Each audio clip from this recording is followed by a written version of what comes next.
नमस्कार, मैं हूं आपके साथ इश्तियाक अहमद और आप देख रहे हैं आर्य न्यूज। स्वागत है आपका उत्तर प्रदेश के खास बुलेटिन में। रुक करेंगे उत्तर प्रदेश की तमाम खबरों की तरफ। इटावा के जीजा गांव में डेंगू पीड़ित परिवार से मिलने गए समाजवादी पार्टी के अध्यक्ष अखिलेश यादव जिस आरामदायक सोफे और पर बैठे थे उसे लेकर विपक्षियों ने निशाना साधा है और भारतीय जनता पार्टी के प्रदेश अध्यक्ष स्वतंत्र देव सिंह ने ट्वीट कर कहा कि समाजवाद की बात करने वाले यूपी के शहजादे जहां जाते हैं अपना सोफा साथ लेकर जाते हैं, तो वहीं कांग्रेस के श्रीनिवास बीवी ने ट्विटर पर लिखा कि जिस घर की दीवारों पर प्लास्टर भी नहीं है वहां नेताजी के लिए आरामदायक सोफा कहां से आया। हालांकि पूरे मामले का हाल कुछ यूं हुआ कि खोदा पहाड़ और निकली चुईया, और दरअसल जिस सोफे को लेकर सियासी बयानबाजी हो रही थी वो पीड़ित का ही था और सच्चाई सामने आने के बाद अब सभी खामोश हैं और माहौल चुनावी है, इसलिए सभी राजनीतिक दल एक दूसरे को घेरने का कोई भी मौका नहीं छोड़ रहे हैं। और वहीं राजनीतिक दलों के बीच बयानबाजी और आरोप प्रत्यारोप का सिलसिला भी तेज हो गया। और ऐसे ही माहौल में समाजवादी पार्टी के अध्यक्ष अखिलेश यादव की एक फोटो सोशल मीडिया पर वायरल हुई जिसमें वो किसी पीड़ित के घर पर आरामदायक सोफे में बैठे हुए थे। और ये फोटो अखिलेश यादव ने खुद अपने ट्विटर अकाउंट से 3 नवंबर को पोस्ट की थी। और अखिलेश यादव ने 3 नवंबर को सैफई तहसील के गीजा गांव में रहने वाले मुकेश बातम के घर जाकर उससे मुलाकात की थी और मुकेश के 20 वर्षीय बेटे की डेंगू से मौत हो गई थी। और वहीं अखिलेश ने मुकेश के परिवार का हालचाल पूछने के साथ ही आर्थिक मदद भी की थी। और अखिलेश ने अपने ट्वीट में लिखा कि इटावा के जिस गांव में मुख्यमंत्री ने महामारी में दिखावटी कोविड पर्यटन करके सभी मेडिकल व्यवस्थाओं के सही होने का झूठा दावा किया था, आज यहां आकर उसकी कलई खुलते दिखी। और यहां एक गांव डेंगू से बुरी तरह प्रभावित है और कई मौतें भी हो चुकी हैं और सोती सरकार तत्काल ध्यान दे। और उन्होंने अपने ट्वीट में 2 फोटो लगाई थी जिसमें वो अन्य लोगों के साथ आरामदायक सोफे पर बैठे नजर आ रहे थे। और इस फोटो को लेकर विपक्षी दलों ने अखिलेश यादव का निशाने पर ले लिया। हालांकि पड़ताल करने पर सच्चाई कुछ और ही निकली और मुकेश बातम का कहना है कि उनके और वहीं बहुजन समाज पार्टी सुप्रीमो मायावती ने प्रेस कॉन्फ्रेंस की और मायावती ने कहा कि विधानसभा चुनाव के नजदीक आते ही बीजेपी और अन्य पार्टियों का जनता को लुभाने का नाटक शुरू हो गया और इलेक्शन घोषित होने तक इनकी नाटकबाजी ऐसे ही जारी रहेगी। और उन्होंने कहा कि मुख्यमंत्री योगी आदित्यनाथ की तरह मेरा भी परिवार नहीं है। और मायावती ने कहा कि जो घोषणाएं बीजेपी हर महीने कर रही है वो इनकी हार को दर्शाता है और सपा की तरह कांग्रेस ने भी जो प्रलोभन दिए हैं उस पर जनता विश्वास करने वाली नहीं है।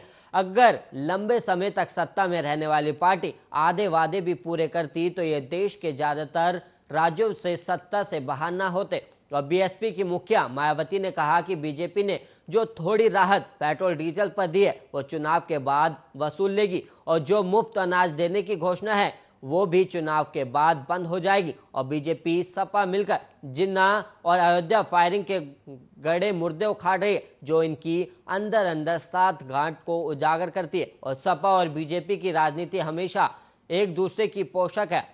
जब सपा सत्ता में होती है तो बीजेपी मजबूत होती है और जबकि बीएसपी जब सत्ता में आती है तो बीजेपी कमजोर होती है। और मायावती ने कहा कि जिस तरह से बीजेपी 300 और सपा 400 सीटें जीतने की बात करिए उससे तो अब चुनाव में आयोग को यूपी में सीटें बढ़ाकर 1000 कर देनी चाहिए। और मैं योगी आदित्यनाथ को बताना चाहती हूं कि उनकी तरह मेरा भी परिवार नहीं है और उन्होंने दिखावे के लिए केवल गेरुआ चोला पहन लिया है और इनका परिवार आरएसएस का परिवार है जबकि मेरा सर्व समाज ही परिवार है।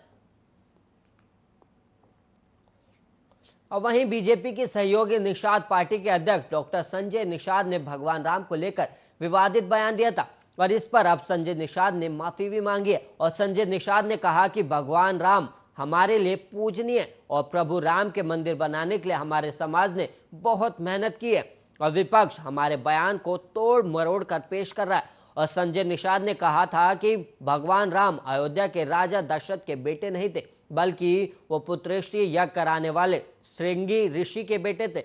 और उन्होंने कहा था कि भगवान राम को राजा दशरथ का तथाकथित बेटा कहा जाता था लेकिन वो वास्तविक बेटे नहीं थे। और वहीं संजय निषाद के मुताबिक राजा दशरथ को जब कोई संतान नहीं हो रही थी तो उन्होंने श्रृंगी ऋषि से यज्ञ करवाया था और ये यज्ञ सिर्फ कहने के लिए ही था। और वहीं अब संजय निषाद ने सफाई देते हुए कहा कि मेरा बयान का ये मतलब नहीं था और निषाद समाज कैसे उनसे जुड़ा है। और वहीं अखिलेश यादव के कानून व्यवस्था के सवाल पर संजय निषाद ने पलटवार करते हुए कहा कि जो अपना घर, परिवार और चाचा को नहीं संभाल सके वो प्रदेश क्या संभालेंगे। और उन्होंने कहा कि अखिलेश राज में अधिकारी और उनके कार्यकर्ता बेलगाम थे, लेकिन योगी राज में कानून व्यवस्था चुस्त दुरुस्त है। और उन्होंने कहा कि 2022 में बीजेपी के साथ निषाद पार्टी खड़ी है और 2022 में बीजेपी की पूर्ण बहुमत में सरकार बन रही है।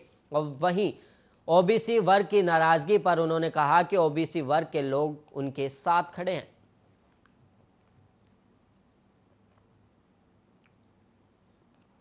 और वहीं गोरखपुर के सांसद और फिल्म अभिनेता रवि किशन ने छठ महापर्व पर देश और विदेश में रहने वाले लोगों को बधाई दी।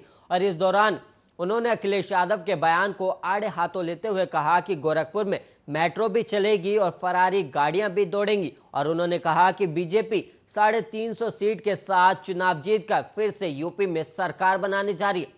योगी आदित्यनाथ फिर मुख्यमंत्री पद की शपथ लेंगे और विपक्षों में इसे लेकर घबराहट है। और वहीं आपको बता दें कि अखिलेश यादव ने अपने बयान में कहा था कि गोरखपुर में मेट्रो नहीं, नाव चल रही है। इस पर नाराज रवि किशन ने उनके बयान पर करारा जवाब दिया।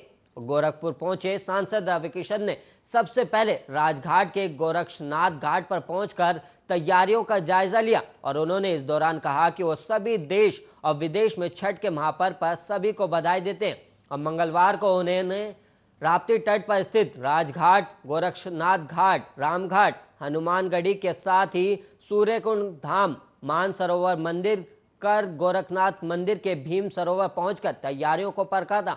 और यहां छठ पूजा की तैयारियों का जायजा लेने के साथ ही सदर सांसद ने गुरु गोरक्षनाथ के दर्शन कर उनका आशीर्वाद भी लिया। और इसके साथ ही उन्होंने कहा कि विपक्षियों को लग रहा था कि रवि किशन हवाई हैं, वो चले जाएंगे और उनको नहीं मालूम था कि सांसद देहात के लड़के, लोग चलकर आते हैं, वो रेंग कर ऊपर आए हैं और वो यहीं पर रहेंगे। और रवि किशन ने आगे कहा कि यहाँ रहकर महाराज जी और गोरखपुर की सेवा करेंगे। और उन्होंने कहा कि 350 सीट के साथ वो लोग सरकार बना रहे और कोई इसमें शक नहीं है।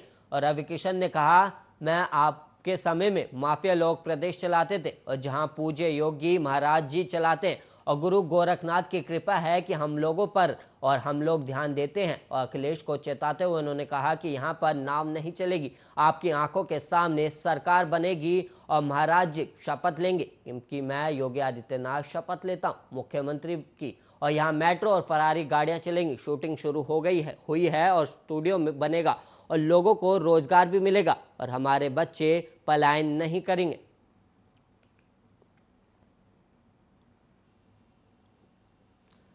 और वहीं उत्तर प्रदेश के मेरठ में सिटी रेलवे स्टेशन पर मंगलवार दोपहर 3:30 बजे डाक से धमकी भरा पत्र पहुंचा।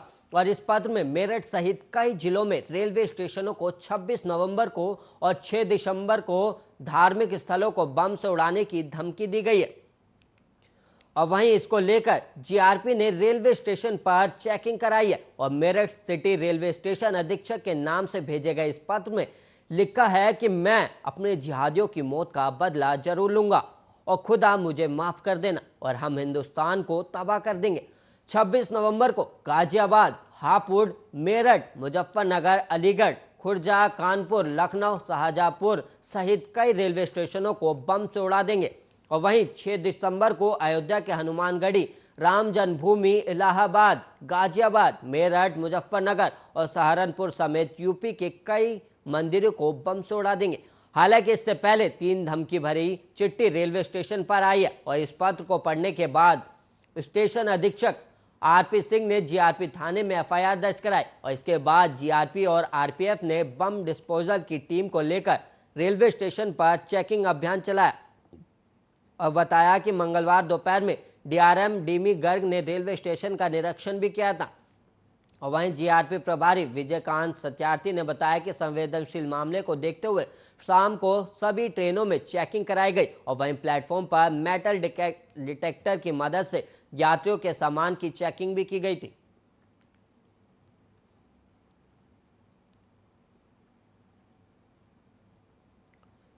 और वहीं उत्तर प्रदेश चुनाव से पहले अभूतपूर्व विकास की तस्वीर दिखाने में योगी आदित्यनाथ सरकार पीछे नहीं रहना चाहती और इसी रणनीति के तहत आज मुख्यमंत्री योगी आदित्यनाथ कानपुर में होंगे और वहीं बहुप्रतीक्षित कानपुर मेट्रो ट्रेन के ट्रायल रन को हरी झंडी दिखाई।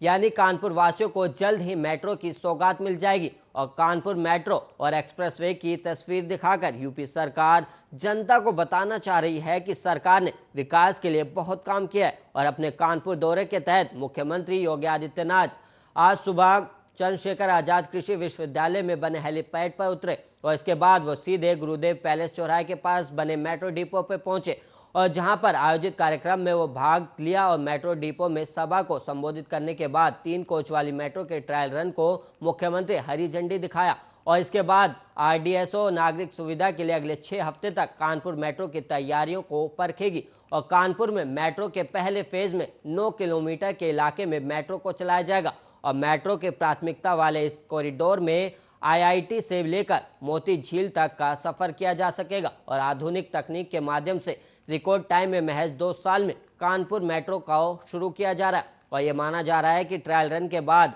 पूर्व प्रधानमंत्री अटल बिहारी वाजपेयी के जन्मदिन 25 दिसंबर से कानपुर वासी मेट्रो का सफर कर पाएंगे और आयोजित कार्यक्रम को काफी भव्य बनाते हुए सरकार द्वारा एक संदेश देने की कोशिश भी की जा रही।